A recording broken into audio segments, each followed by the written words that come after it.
செய்தியை பார்த்து வருகிறோம்.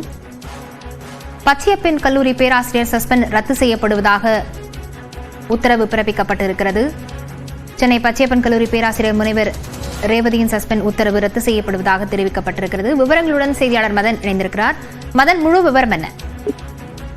லாவண்யா, சென்னை பச்சையப்பன் கல்லூரி வாசகர் வட்டம் 7ஆம் ஆண்டு நிறைவு விழா ஜனவரி மாதம் நடைபெற்றது. இந்த விழாவில் நாடாளுமன்ற உறுப்பினர் ராசா பங்கேற்று உரையாற்றியிருந்தார். இந்த நிலையில்தான் பச்சையப்பன் வாசகர் வட்டத்தின் பொறுப்பாளராக இருந்த முனைவர் ரேவதி கல்லூரி நிர்வாகத்தால் சமீபத்தில் பணியிட நீக்கம் செய்யப்பட்டார். இந்த உத்தரவு ரத்து செய்ய வேண்டும் என்றுதான் முனைவர் ரேவதி சென்னை உயர்நீதிமன்றத்தில் இந்த ஒரு வழக்கை தொடர்ந்தார்.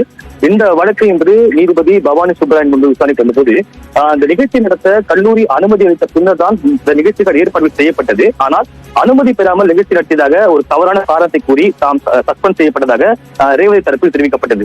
அதே போல தமிழக தரப்பிலும் கூட சஸ்பெண்ட் செய்யப்பட்டது உச்சப்பட்ட நடவடிக்கை என்றும் அதை ரத்து செய்ய வேண்டும் என்றும் வாதம் எடுத்து வைக்கப்பட்டது.